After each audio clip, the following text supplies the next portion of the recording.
खबर है कि यूक्रेन का आत्मघाती ड्रोन काला सागर में पुतिन की सेना के बेस तक पहुंच गया। पश्चिमी मीडिया ने दावा किया कि यह ड्रोन सेवेस्तोपोल में समंदर के किनारे देखा गया।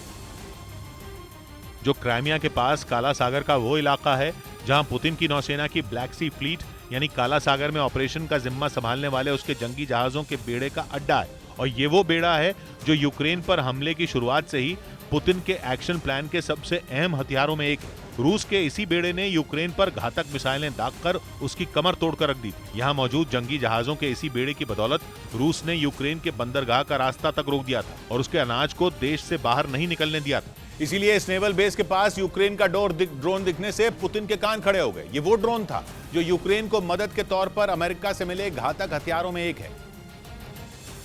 और पश्चिमी मीडिया ने यह भी दावा किया कि यह ड्रोन विस्फोटकों से लैस था। कहा जा रहा है कि ड्रोन को इस तरह से डिजाइन किया गया था कि रूसी सेना के जंगी जहाज से टक्कर होते ही इसमें जोरदार धमाका हो जाता। ये ड्रोन ऐसे वक्त में रूसी नौसेना के बेस के पास देखा गया जब पिछले दिनों क्राइमिया में मौजूद रूस के एक एयरबेस पर जोरदार धमाके हुए थे, जिनकी वजह से रूस का एयरबेस बर्बाद हो गया। ऐसे में रूस को अब ये डर सताने लगा है कि यूक्रेन सेवेस्तोपोल के एयरबेस को निशाना बना सकता है।